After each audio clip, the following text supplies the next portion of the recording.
खलिकोट सुशासन दिवस पालित। भारतर पूर्वतन प्रधानमंत्री भारत रत्न स्वर्गत अटल बिहारी वाजपेयी जन्मवार्षिक डिसेम्बर 25 तारिख को 2014 मसीहा भारत में प्रतिवर्ष सुशासन दिवस रूपे पालन करा जाए। आज 100तम जन्मवार्षिक अवसर में सारा देश में यह दिवस पालन करा बेले गंजाम जिलार खलिकोट स्थानीय विधायक पूर्णचंद्र सेठी बासभवन में पालन करा जायछि। स्वर्गत वाजपेयी फोटो चित्र में पुष्पमाल्य देवा सह प्रदीप प्रज्वलन करा जायथिला। एही अवसर में दलीय कर्मकर्ता संतोष गौड़, प्रदीप मुनि, हेमंत कुमार महाराणा, मिथुन खुंटिया, कार्तिक प्रधान, शंकर सेठी, शुभजीत कुमार और अशोक दलई समेत बहु वाजपेयी प्रेमी जोग देथिले। विधायक पूर्णचंद्र सेठी वाजपेयी जीवनी और देशपाई तांकर अवदान विषय वक्तव्य प्रदान करथिले। एक पवित्र दिवस जो दिन की आमर पूर्वतन भारत प्रधानमंत्री तीन थर प्रधानमंत्री दुई थर कम समय एवं आउ थे पूरा 5 वर्ष सी 25 डिसेम्बर 1924 मसीहा जन्मग्रहण करथिले। कन्याकुब्ज बोली गोटे जगह गोवा जिले जन्मग्रहण करथिले। आउर देहांत होता सी जो 43 वर्ष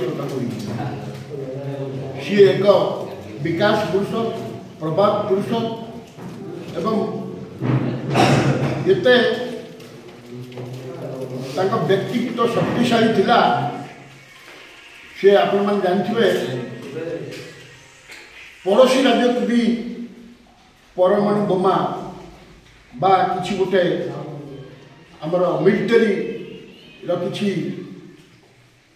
कार्यकारी करी से पूरा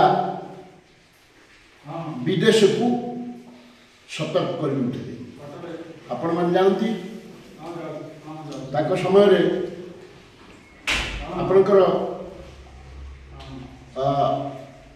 जो होता आपनकर कारगिल युद्ध समय होता कारगिल युद्ध एवं कारगिल युद्ध से प्रमुख भूमिका ग्रहण करते। एक बलिष्ठ व्यक्तित्व तांकर लेखनी अति उच्च कोटीर से एक लेखक भी थिले एवं अभिभाषित थिले। तांकरी ग्वालियर राजा परिवार सहित सुसंपर्क थिला एवं सी जेते बेले एमपी थिले भाषण दियंती सांसद रे स्वर्गत जवाहरलाल नेहरू कहिथिले अटल तमे दिने बहुत तेजिया देख